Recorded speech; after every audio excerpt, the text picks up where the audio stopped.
You've been awesome. Same as the February. I keep wanting to say, we just talked about, I keep wanting to say last year's event, but that was just February. Right? 6 months ago, yeah. 6 months ago. So same as 6 months ago, we're really impressed with the number of people that are actually not just showed up, but are actually staying all the way through to the Q&A panel. So thank you for that. You already know all of the panel members, so we'll just go right into Q&A. Let me grab one of the panel members. Sorry, there was a question? No. Oh. Okay. Oh, yeah. So there's a quick question for Tracy. This is one of the, I think you said this was one of the myths about that meme pocket, but I heard you have to go around and ask your neighbors for consent or something to run a meme pocket. Is that true? Or can they veto the whole thing? It's not consent. It's more about just letting them know. So you write a nice letter, you have some cookies, you knock on the door. It's really to allay people's reservations. You introduce yourself, you give your contact details, and you tell people, you know, let's be on the same side here. We're bringing money in, ask them about their business. It's about relationship building. If you just sort of chuck something in their letterbox and that, you know, it's like, oh, who are these like randos coming into the area? Then yeah, you're going to get yourself into trouble. So right from the day one, I always make a point of introducing myself to the neighbours, the other small businesses, looking for possible collaborations, coffee shops, restaurants, they are all your friends, and then everybody talks, right? Japan is not one, or Tokyo is not one big city. Tokyo is thousands and thousands of villages where everybody knows everybody, and if you become a star or you get a champion within your community, they will talk, and you'll be, it'll make your life a lot easier, trust me. But also each ward, and then each, so I'm in Yoyogi Gochome, that there is a tanto for each chome, so for each district. And if you know, I knock on the door, I make him an appointment, I go and have a cup of tea with the local community leader. I bring him a box of cookies, and then every year he knocks on my door and asks for money for the local festival, and I happily give it over. It is a tax deduction. So yeah, so it's you just be a good citizen, and your life will be so much easier. Does that answer the question? We did have a question from the stream, and I think this is for a few people. It's more about setting up, what's the word? Syndication. So do you want to speak to that? Yep. So I can speak from our own personal perspective. We definitely represent groups of people who are purchasing together, but in our case, they come to us as a group. So they're either friends or family members, or they could be, it could be like, for example, a family office managing on behalf of family members. We have been regularly asked again and again and again if we can bring together a group of people and act on their behalf so that they can syndicate. We're personally, at least at this stage, still hesitant to do that because we would hate to be in a position of bringing complete strangers together and then facilitating debates and disagreements between them on, you know, whether an aircon unit needs to be replaced or whether the roof needs to be done now or in 10 years. That can be solved legally and financially by having a managing member in place, with the rest of the people being just being capital members, not actually having voting rights or decision rights. But it still puts us in a position where our reputation might suffer from decisions that we've made on behalf of 60% of the investors, while 40% were resisting something. So we personally have not gone down that path yet. We might in the future, but it's definitely the legal structures. There are plenty of legal structures and abilities in which you could do that. It's not a legal or logistics or financial issue. It's more of a who will do that on your behalf, and are they happy to do that? Or yeah. Yes, go ahead. Sorry.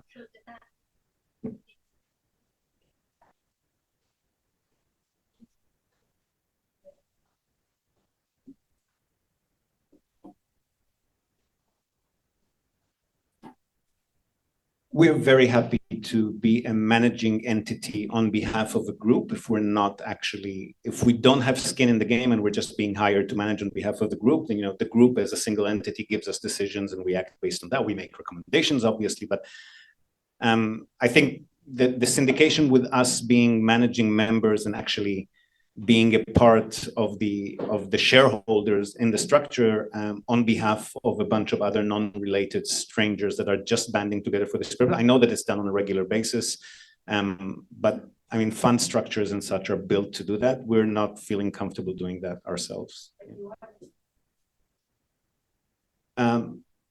If we were to take on a project like that, you mean? And that's what people are asking us to do, yes. And we're so far have been avoiding that. There was another question. I think that gentleman there was trying to ask a couple. Okay, all right, sorry.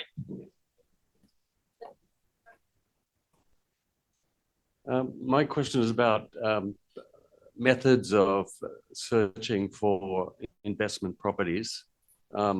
I think it might have been Amol mentioned that there was a licensed real estate agents have a RAINS service, which is the national database.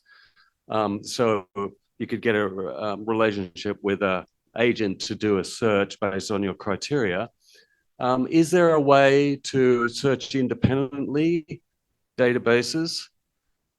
Because I've looked at Rakomachi often, but I have never successfully found anything. I've contacted the agent and the property was sold, or there was, I didn't get a response. Or so is there a way to just independently search for investment properties based on criteria? Sure, thanks. Yeah, so the RAINS database is only for licensed agents that have access to that. Rakumachi is probably one of the better ones for investment properties, to be honest. So that's also one that you need to be on regularly as a public individual. That's probably your best bet, to be honest. There's no faster way. Probably the only other faster method, which is not so practical for individuals like yourself, which is you go and just make relationships with agents in the area, and they will likely see something pop up, or they'll have a client come to them and say, look, I want to sell my place. And they say, oh, I've got someone who's actually looking to buy a property like yours. So, but that's not your regular job of going and trying to find these discounted ones. It's very hard to achieve. In the same way as Anton, for someone like Akia Properties, right?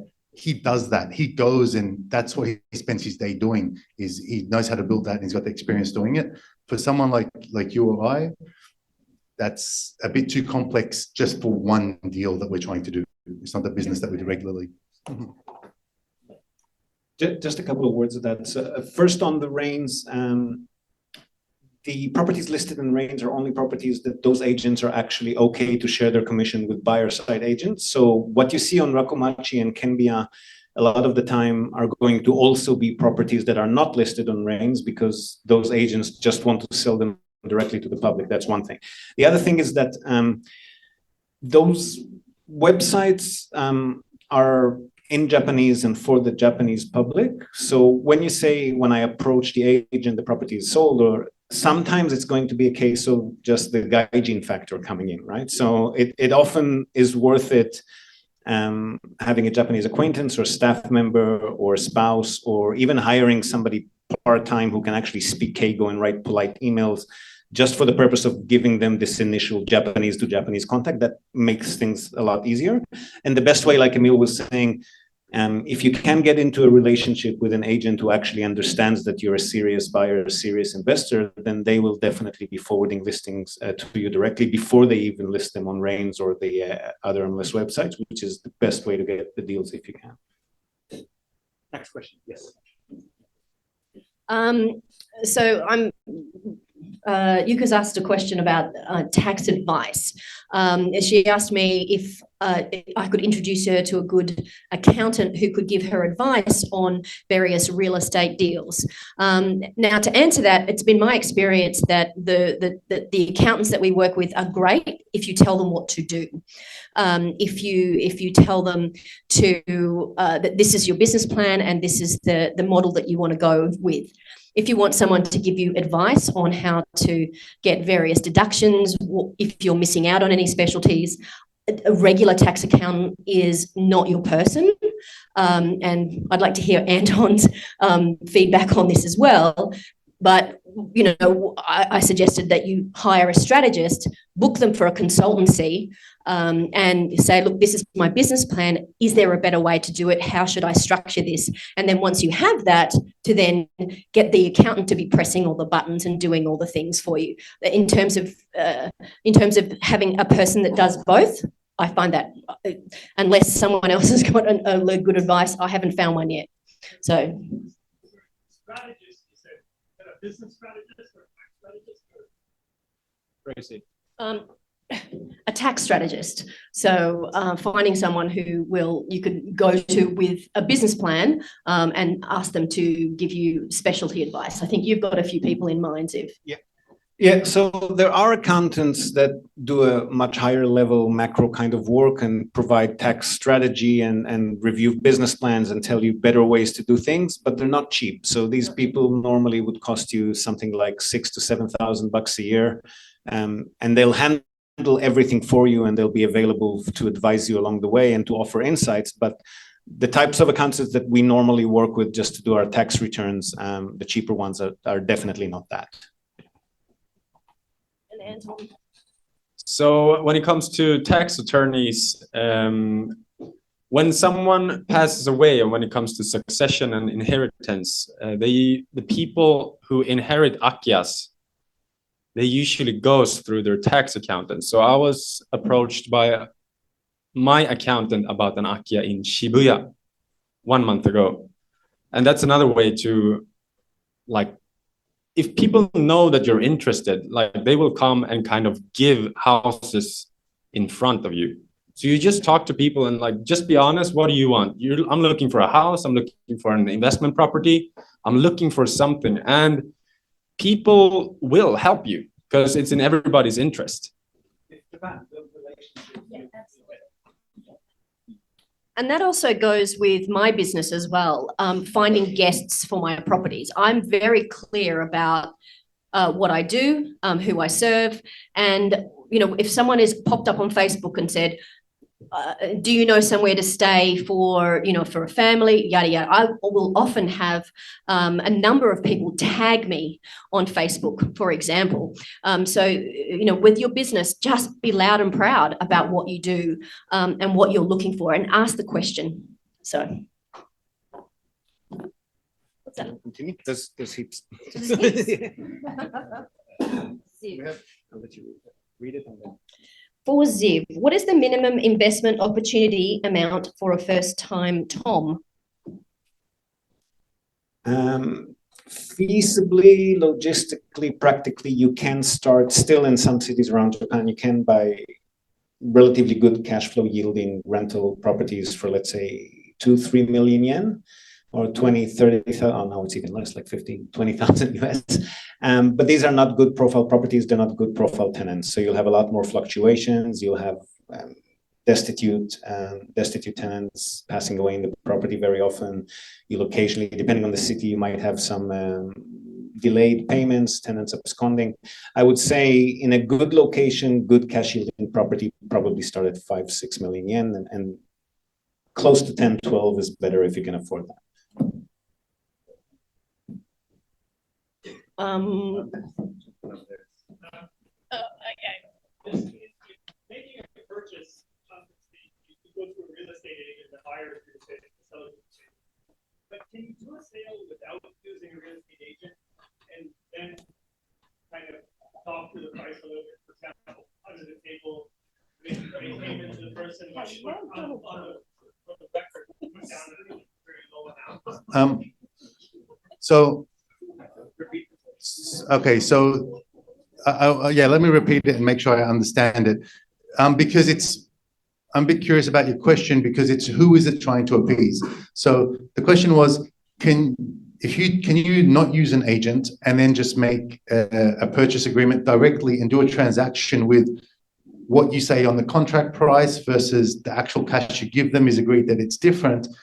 It depends who you're trying to present the different numbers to. The seller probably doesn't want to pay Okay, an income tax. Okay, so generally, if it's tax avoidance from the seller, right, that's something the buyer does not want to deal with, right? So I understand. So your situation is okay. It's a 50 million yen property, but if the seller sells it for 50 million, he's going to have to pay maybe a lot of tax. So he wants to sell to you for 30 million yen on the contract.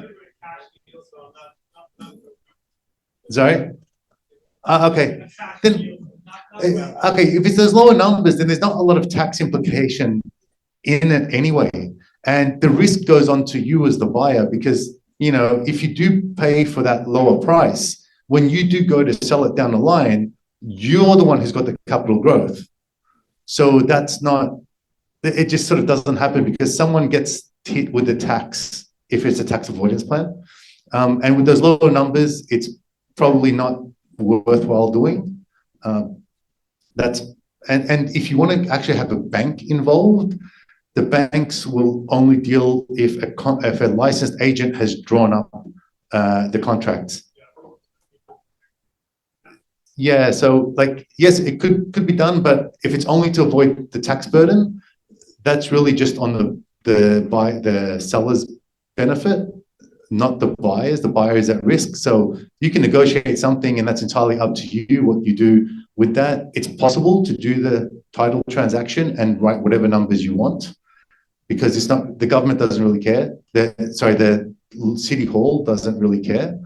They don't ask for how much it was, but the tax office, when that happens, well, that's kind of something that you got a great area you can delve into. But in terms of the process, yes, that can be done if you like. Yeah. So, you might hate me for saying this, but you might agree on a price with the seller prior, and then you just bring it to the real estate agent. Because in my experience, you will need a real estate agent there because they will guide you through everything and they will help you. But if you already have the deal set up, you can then go to a real estate agent who will just make the deal happen like this. And then if they're nice, maybe they'll give you a cheaper price if the deal is already there. Sorry, just two small points. Firstly, logistically, legally, it is very possible to conduct a real estate deal without real estate agents being involved. Sorry, Emil. For example, we regularly, when one of our customers wants to sell a property and we happen to have a buyer, the only thing that we would do, which I would recommend anyone do, definitely don't skip that bit, is get a shihoshoshi involved, right? So get a property lawyer involved to check the validity of the title deed, to make sure that all the terms are agreed upon on the contract and everyone knows what they're buying and selling. And then it's definitely doable without a real estate agent.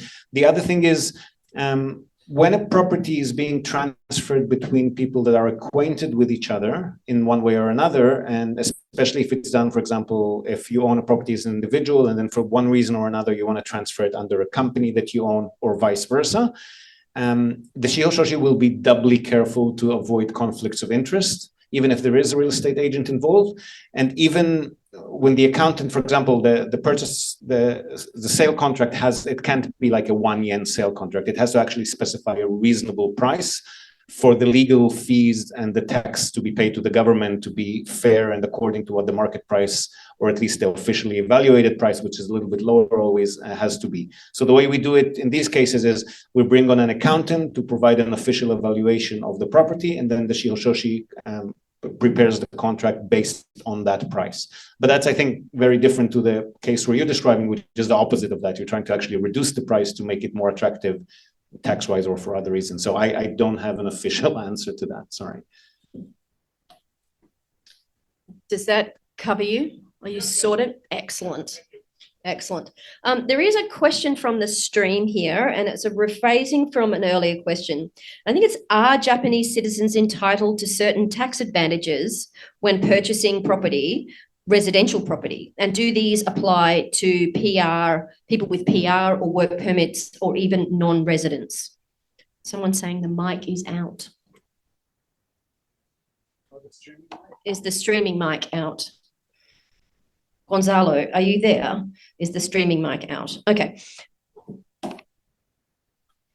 Okay, so I'll answer that about the tax rebates. So in Japan, there's a Jutaku loan kojo. If you have a home loan, you can get a tax rebate. I think I mentioned in my slide, but now it's adjusted. I think it's 10 for up to 10 years, and like 200 to 250,000 yen per year, depending on your some conditions about the house and your income. It's eligible if you're a resident in Japan. Okay, so if your residency is here, then it's a rebate on your taxable income. If you're non-resident, you're not paying tax here, then you're not eligible for that. But it's as long as you're a resident here, it's regardless of nationality. That's it. And if you are a resident here and you don't work, you don't have any taxable income, then there's nothing to rebate. So you're not eligible for that. And it's only your primary residence and the residence you've lived at on December 31st. So if you move, like with my first property, I was getting that rebate, but I lived there for 2.5 years before I bought my second property.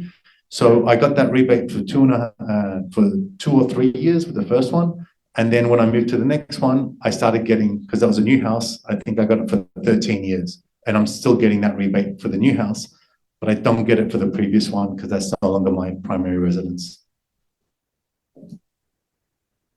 Would you wait for like purchasing a new condo or house? Yeah, till the right. I get that question a lot. So the market is high.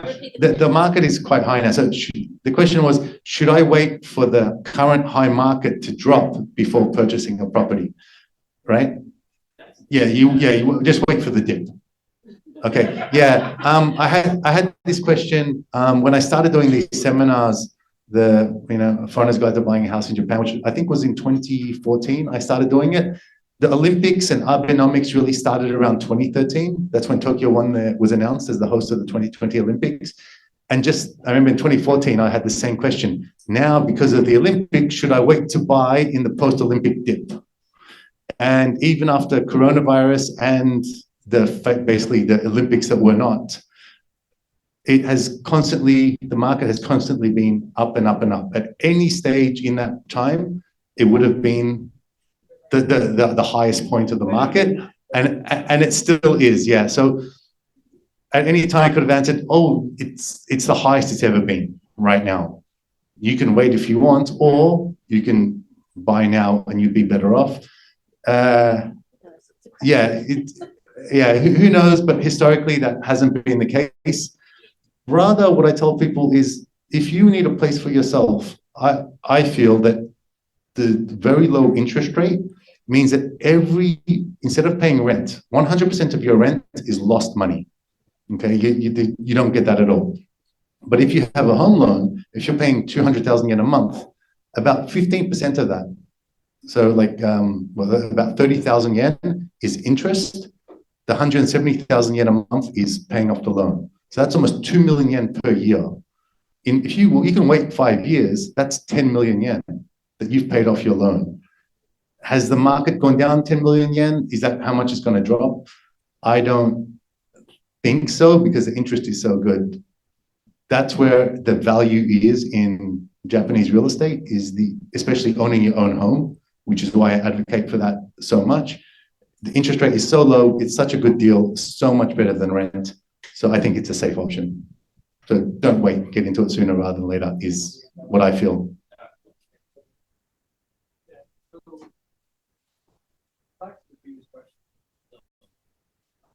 So you get the loan Oh, here we go. Oh.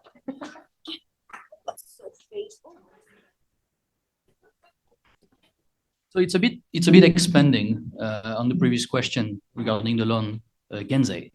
So the loan Genzei is 10 years usually. So let's say you have your primary residence, you keep it for 10 years, you pay your loan Genzei, then you acquire another primary residence. Can you start that off again?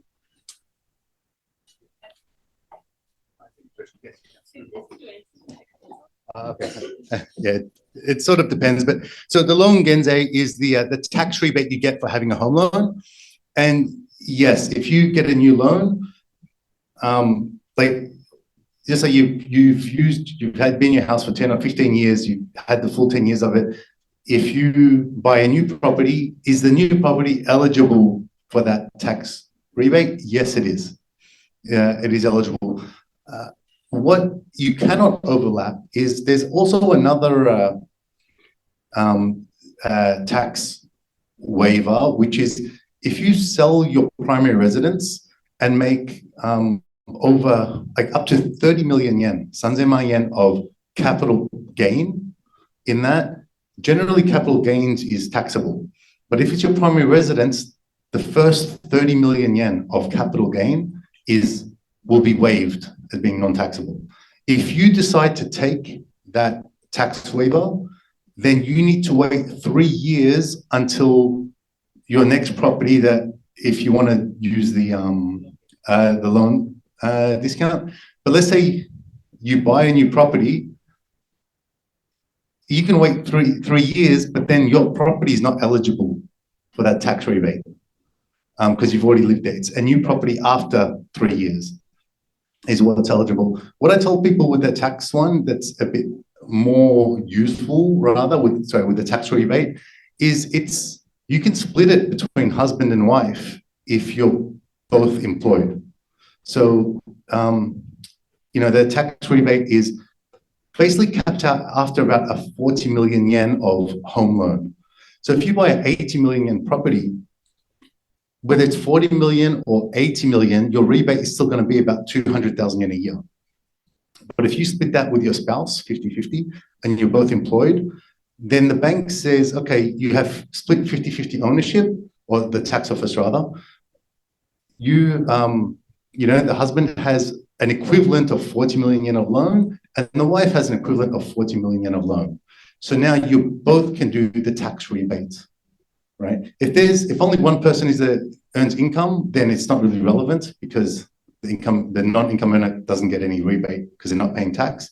But yeah, you can sort of split it. So I tell people that are looking at the 70, 80 million yen plus type properties, one of the benefits of doing joint ownership with their spouse is that tax rebate.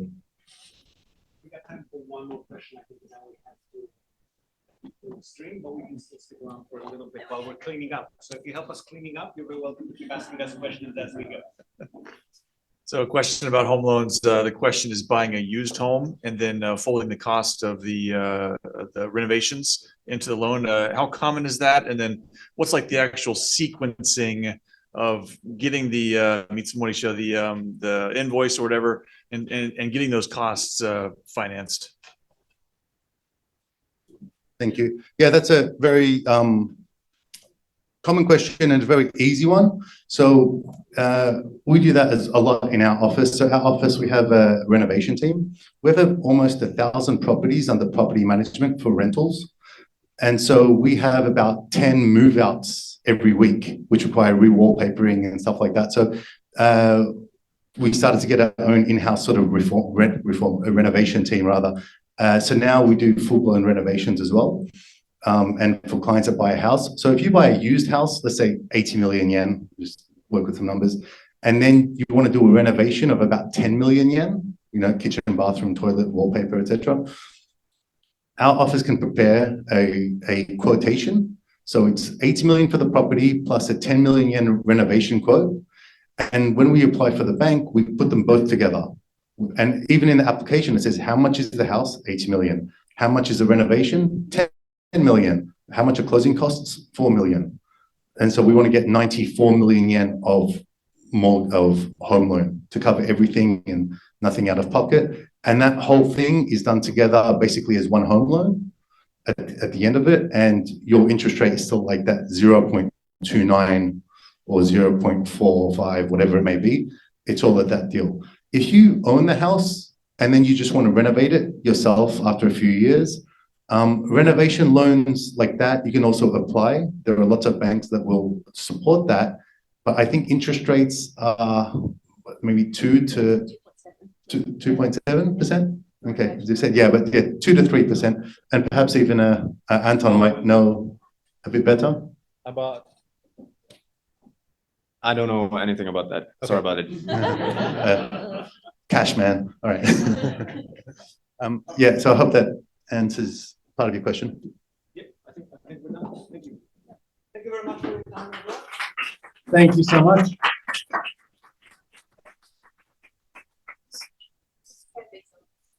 Okay, we will. Okay, so a group selfie, but first, all of our contact information is, I think, largely available either on the website or you've gotten our cards. You've met us along the day. Oh, Tracy, wait, hold on. Wait. Let's get this done. Oh, you'll go just yourself? My You're gonna ass. Okay. Yeah, you know what? Yeah, let me. I got the long arms. I know what's going on. Hey, everyone. Hey, cheese. Wait, 3, 2, 1. Yay. Oh, that was the Okay. quietest countdown I've ever heard. Thank you so very much. Yeah, so if anyone is interested in following up with any one of us, you know our contact information. We're still here. We're still here right now.